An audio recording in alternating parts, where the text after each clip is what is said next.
Hi guys! Nakikita niyo yan? Ano kaya ang milagrong dumaan sa may kalsada? Di ba napakaganda? Ang galing naman ng gumawa yan mga kaibigan. Look at that. It's really amazing to see. Ang galing na ngayon ng mga tao kung ano ang ginagawa nila, no? Alam niyo kung ano yan? Sige nga, tulungan niyo ako mag-guess kung ano yan mga kapatid. Ayan oh, ang ganda-ganda talaga. Napakagandang pagmasdan sa mata, di ba? Ayun. Nandun sa may kalsada, guys. Isang milagrong dumaan sa may kalsada. Ayun, may umaakyat na ano kaya yon? Napakagandang dilag na babae. Ano kayang gagawin niya doon sa may tuktok, guys? Let's see. Di ba? Na-figure out niyo na ba kung ano ito, guys? Samahan niyo ako at panoorin natin kung anong gagawin yung napakagandang dilag na umakyat sa taas. Pero it's really amazing, na-amaze lang talaga ako mga kapatid. Kaya ko i-share ito, di ba? O yun, anong ginagawa ang dalaga? Yan. Nagsasayaw. Para siyang Amerikana, guys.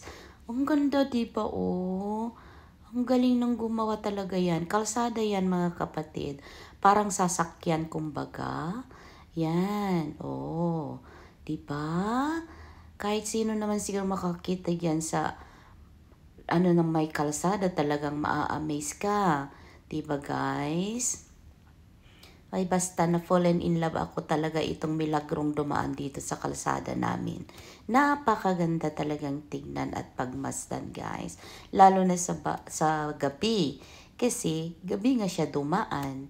Diba? Saan kaya pupunta yan? That is the question, guys. But mayroon pang mga tao-tao na linagay nila doon. Is that the real person? I don't think so, guys, diba? Ayan, ang ganda talaga. Grabe. Napakagandang tingnan. Hindi ako ano talaga na paulit-ulit kong tinitingnan, guys. Ang galing nila talaga gumawa, Para siyang anong tawag nito, ang style niya.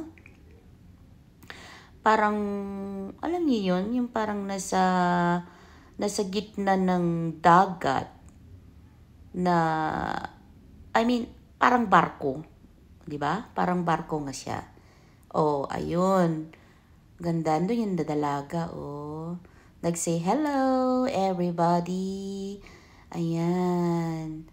Ang ganda nga talaga. Grabe, Parang barko na milagro doon sa may kalsada.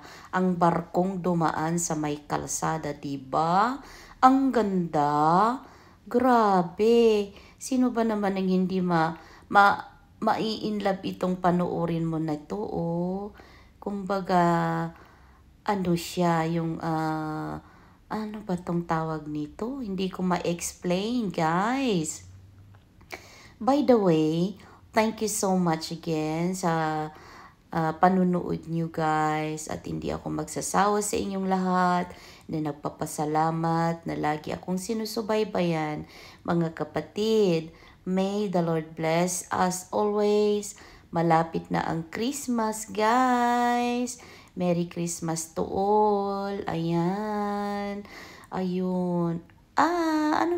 May nakasulat doon pala na Sailor Man. So, ibig sabihin talaga, it's a kind of barko nga talaga, guys.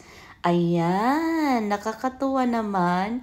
Ang barko dumaan sa may kalsada, hindi na doon sa may dagat, guys. At least nakapanood tayo ng milagrong barko sa may kalsada, guys. But I think, if I'm not mistaken, this is kind of a float. Diba yung float? Parang ginawa nilang float yata ito talaga, guys. Kasi, diba ngayon, maraming uso ngayon ng fiesta-fiesta. Kaya yan, ginawa nilang isang float.